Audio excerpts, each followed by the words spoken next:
নমস্কার। টুইনশিপ মিডিয়ার আজকের নিবেদন গজেন্দ্র কুমার মিত্রের লেখা সন্দেহ। চায়ের দোকানে কর্নওয়ালিস স্ট্রিটের রহস্যময় মৃত্যুর কথা আলোচনা হচ্ছিল।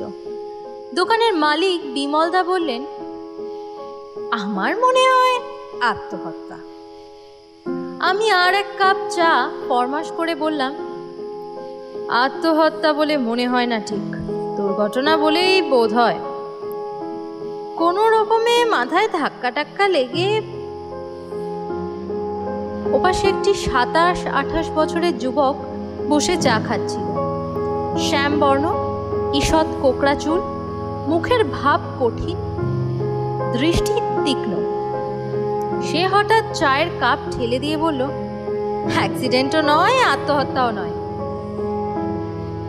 খুন, সোজা সুজি খুন। কথাটা কারো পছন্দ হলো না, কারো বা হলো। নিজের নিজের মতামত নিয়ে তর্ক করতে করতে একদল লোক বের হয়ে গেল। দোকান একটু ফাঁক হতেই আমি সেই ছোকরার কাছে ঘেঁষে বসলাম। সে যেমন জোরের সঙ্গে কথা বলল, শুনে মনে হয় আর যাই হোক, খুব তলিয়ে না বুঝলে এমন করে কেউ কথা বলতে পারে না। বিমলদাও হাতের কাছে খরিদ্দারের ভিড় না থাকায় সামনের চেয়ারে এসে বসে পড়লেন। কিসে বুঝলেন? সে বলল, খুনের ব্যাপারটা সব শুনেছেন? মৃত্যু ঘটনাটা সব কিছু? বিমলদা বললেন, কতক কতক শুনেছি। বক্তা যুবকটি আর এক কাপ চা দিতে ফরমাশ করে বলল, মরেছে যে বুড়ি, তারই বাড়ি ওটা। রাস্তার ধারে একতলার ঘরটায় দোকান আছে, বইয়ের দোকান। ওরই ওপরে যে ঘরটা, সেটা এক ছোকরা আর্টিস্ট ফটোগ্রাফির দোকান করেছিল। আর দোতলার ভেতরের ঘরে বুড়ি থাকতো নিজে। ঠিক তারই নিচের ঘরে ওর ভাড়ার আর রান্না দুই চলতো। ঝি চাকর রাখতো না পয়সা খরচের ভয়ে। বাড়ির পাটঝাট নিজেই করত। ভয়ানক পয়সার মায়া ছিল, সেই জন্যেই গেরস্ত ভাড়াটে দেয়নি, ভাড়া কম পাবে বলে। পয়সা কিছু জমেও ছিল, কেউ বলে 20,000, কেউ বলে 10,000। কিন্তু সম্প্রতি পুলিশ খবর নিয়ে জেনেছে যে সেন্ট্রাল ব্যাংকে ছিল 1,005 টাকা, আর পোস্ট অফিসে ক্যাশ সার্টিফিকেট ছিল 1,004। আত্মীয় স্বজন কেউ কোনোদিন দেখা যায়নি। তিনকুলে কেউ আছে বলেও জানা নেই। 32 বছর বয়সে বিধবা হয়েছিল, সেই থেকে এই অবধি ওই বাড়ি আগলে পড়ে আছে। বাড়ির আয়ই ওর খরচ চলত। মিত ব্যয় বলে ট্যাক্স দিয়ে বাড়ি সারিয়েও টাকা জমাতে ওর অসুবিধে হয়নি, আর জমানো উচিত ছিল। কিন্তু ও বলতো যে কে ওর এক বোনপো আছে, সেই মাঝে মাঝে জোর করে কিছু টাকা নিয়ে যায়। বিমলদা বললেন, বোনপো? তবে যে বললেন তিনকুলে কেউ নেই। আহা, কেউ নেই এ কথা তো বলিনি, কেউ আছে বলে জানা যায়নি, তাই বলেছি। ওই বোনপোকে কেউ দেখেনি, বুড়িও বিশেষ তার কথা কাউকে বলতো না। শুধু আর্টিস্ট ভাড়াটে ওর কি জানো নাম, সুধাংশু। হ্যাঁ, সুধাংশুই পুলিশের কাছে ওই বোনপোর কথা বলেছে, কিন্তু ওর কথা পুলিশ বিশ্বাস করেনি। সুধাংশুই খুনের চার্জে ধরা পড়েছিল কিনা। আমি বললাম, কেন? বিশেষ করে ওকেই ধরলো কেন? বলছি। সুধাংশু ছেলেটি অন্য ভাড়াটের মতো বাইরে বাইরে এসে চলে যেত না। সে বুড়ির সঙ্গে খুব ভাব করে নিয়েছিল, ওকে মাসিমা বলে ডাকতো, এবং ইদানিং এমন হয়ে গিয়েছিল যে এটা ওটা বাজার থেকে কোনো ভালো জিনিস এনে দেওয়া, সঙ্গে করে থিয়েটার বায়োস্কোপে নিয়ে যাওয়া, খুব ঘনিষ্ঠ আত্মীয়ের মতোই ব্যবহার করত। বুড়িও ওকে খুব ভালোবাসতো এবং বিশ্বাস করত। ভালো রাঁধলে বা পিঠে তৈরি করলে সুধাংশুর জন্য রেখে দিত। খুনের দিনও বিকেলে বুড়িকে নিয়ে ও থিয়েটার দেখতে গিয়েছিল, স্টার থিয়েটারে, মন্ত্র শক্তি প্লে। ফিরতে রাত 1টা কি 1:30 হয়েছিল। 2টোর সময় ওর বাড়ি থেকে বেরিয়ে সুধাংশু নিজের বাড়িতে গেছে, এর প্রমাণ পাওয়া গেছে। ওদেরই পাড়ার বিশ্বপতি বাবুর সঙ্গে দেখা হয়েছিল। তিনি বাড়িতে স্ত্রীর ব্যথা ওঠায় দাই ডাকতে গিয়েছিলেন বুড়ির বাড়ির পাশেই। তারপরের দিন 11টায় স্টুডিও খুলতে এসে সুধাংশু ওপরে উঠে গিয়ে বুড়ির ঘরের দৌড় ভেজানো দেখে একটু আশ্চর্য হয়ে ডেকেছে ওকে, কিন্তু সাড়া পায়নি। সদর দৌড় খোলা, সিঁড়ি উঠান ধোয়া মোছা সব পরিষ্কার। তার মানে বুড়ি সকালে উঠেছিল নিশ্চয়ই, অসুখ করলে উঠতে পারত না। তবে এমন সময় শুয়ে কেন?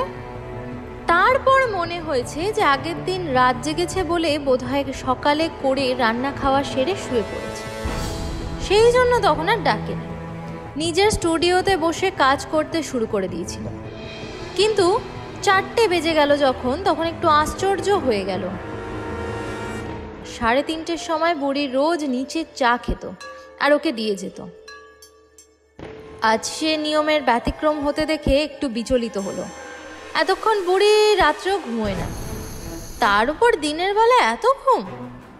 সুধাংশু তখন বেরিয়ে গিয়ে আস্তে আস্তে ওকে ডেকেছে 2-3 বার, তাতেও সাড়া না পেয়ে জোরে জোরে ডাকে। তাতেও কোনো উত্তর না পেয়ে দৌড় ঠেলেছে। দৌড় ঠেলতেই সে ব্যাপারটা বুঝতে পারে। দক্ষিণের জানলার ধারে মেঝের উপর পড়ে আছে বুড়ি, মুখে মাছি ভন ভন করেছে। প্রথমে মনে হয়েছিল অজ্ঞান হয়ে আছে, কিন্তু তারপরই গায়ে হাত দিয়ে গা ঠান্ডা দেখে চিৎকার করে ওঠে সে। বাইরে এসে বইয়ের দোকানে লোকজনকে ডেকে নিয়ে যায়। তারপর পুলিশ এলো, ডাক্তার এলো। মাথায় একটা কঠিন কিছুর আঘাত পেয়ে খুলি ভেঙে প্রাণ বেরিয়েছে। সে আঘাত পিছন থেকেও কেউ করতে পারে, কিংবা বুড়ি জানলার ধারে মেঝে বসে কিছু করতে করতে হঠাৎ মাথা তুলতে গিয়ে কপাটের একটা পাল্লা মাথার পিছনে লেগেও হতে পারে। বিমলদা অসহিষ্ণুভাবে বললে, এক্ষেত্রে তাহলে সুধাংশুকে ধরলে কেন? বক্তা চায়ের পেয়ালায় শেষ চুমুক দিয়ে পেয়ালাটি সরিয়ে রেখে বলল, বুড়ি কিছুদিন ধরে নাকি খুব ভয়ের মধ্যে ছিল।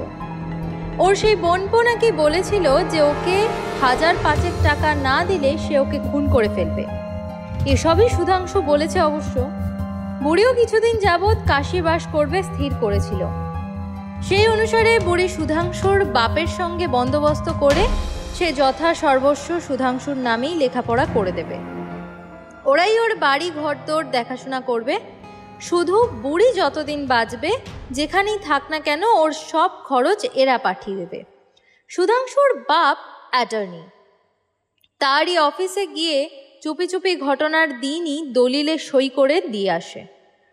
কাউকে না জানিয়ে চলে যেতে চেয়েছিল ওর সেই বোনপোর ভয়ে। বিমলদা বলেন, সুধাংশুই তো যথা সর্বস্ব পেত, তবে সে খুন করতে যাবে কেন?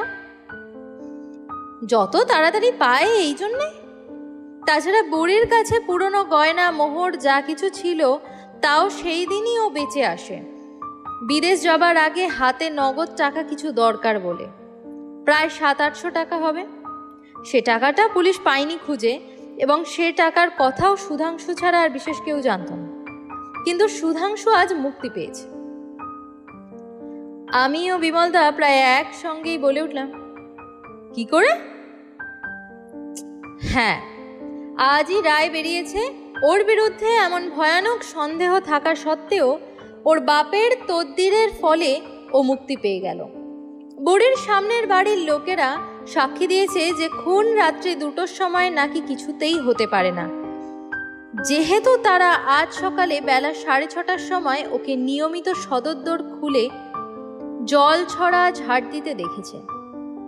যেমন অন্যদিনও একখানা খয়ের রঙের গায়ের কাপড় গায়ে দিয়ে প্রথমে সদর দোরে জল দিত, তারপর খ্যাংড়া দিয়ে পথটা আর উঠোনটা ধোঁয়া মোছা করত, তা করতে দেখেছে। ওরা আর ওদের পাশের বাড়ির লোকেরা সকলেই এই কথা সাক্ষ্য দিয়েছে। সেই দিনই সুধাংশু সকালবেলা ভবানীপুরে আশুবাবুর বাড়িতে ফটো তুলতে গিয়েছিল এক বরকনের। একথাও প্রমাণ হয়ে গেল সেখানে প্রায় 7টা থেকে 9টা পর্যন্ত ওর দেরি হয়। তারপরই বাড়ি এসেছে, স্নান করেছে, খেয়েছে, ওর এক বন্ধুর সঙ্গে দেখা করেছে, তারপর স্টুডিওতে এসেছে 11টার সময়। এ পর্যন্ত ভালোভাবেই প্রমাণ হয়ে গেছে। কাজেই ডাক্তারেরা যখন এক বাক্যে বলেছেন যে যত পরেই মৃত্যু হোক 8টার আগে নিশ্চয়ই হয়েছে, তখন সুধাংশু কি করে খুন করতে পারে? 7টা থেকে 8টা পর্যন্ত সে আশুবাবুদের বাড়িতেই ছিল। সুতরাং বিচারকেরা অনুমান করলেন যে জানালা থেকেই আঘাত লেগেই মৃত্যু হওয়া সম্ভব। আমি বিজয় গর্বে বললাম, আমিও তো তাই বলছিলাম। বিমলদা বললেন, তবে আপনি বলেছিলেন সোজাসুজি খুন কেন? ছোকরা একটা সিগারেট বার করে ধরিয়ে বলল, কিন্তু টাকাগুলো, গয়না বেচে টাকাগুলোর কি হাত পা হলো? যদি অ্যাক্সিডেন্টই হয় টাকাগুলো কোথায় যাবে? বিমলদা এবং আমি উভয়ই দস্তুর মতো দমে গেলাম। বললাম, অনুমান করেন? আমার বিশ্বাস সেই বনপই খুন করেছে। বুড়ির যে উইল করেছে তা জানতে পারা তার পক্ষে কিছুই আশ্চর্য নয়, এবং সেদিন গয়নার মোহর বেচে যে টাকাটা এনেছে এটাও তার পক্ষে জানা অসম্ভব নয়। এমনি মরে গেলে তো 1 পয়সা পাবে না স্থির হয়েই গেল।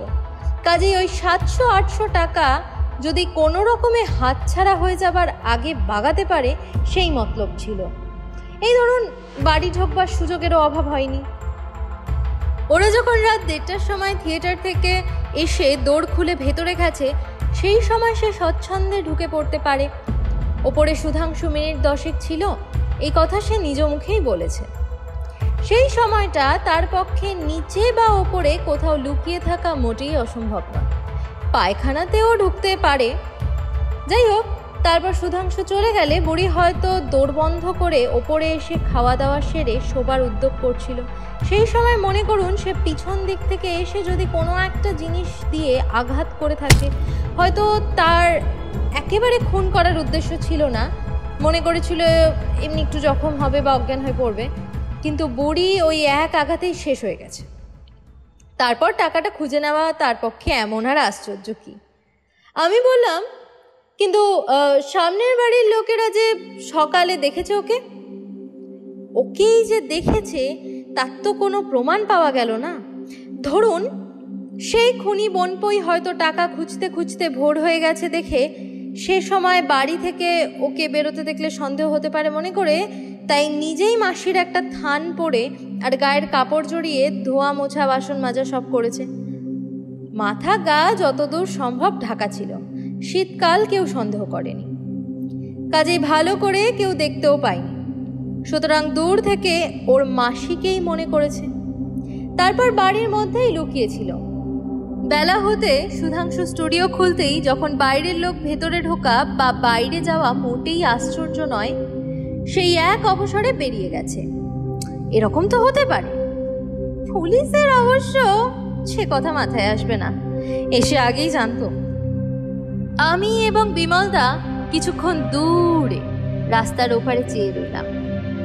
শেষের কথাগুলি এত বিস্ময়কর যে আমরা দুজনেই স্তম্ভিত হয়ে গিয়েছিলাম। আমার মনে অন্তত তখন যেন ঘটনাটা বায়োস্কোপের ছবির মতো সরে সরে যাচ্ছিল। তারপর একটু পরেই আমাদের দুজনের মনে খালি একটা সন্দেহ দেখা দিল। ফিরে পাশের চেয়ারের দিকে চেয়ে দেখি চেয়ার খালি। ছুটে রাস্তায় পার হয়ে এলাম। যতদূর দৃষ্টি চলে বক্তার চিহ্ন নেই, যেন মন্ত্র বলে অদৃশ্য হয়ে গিয়েছে।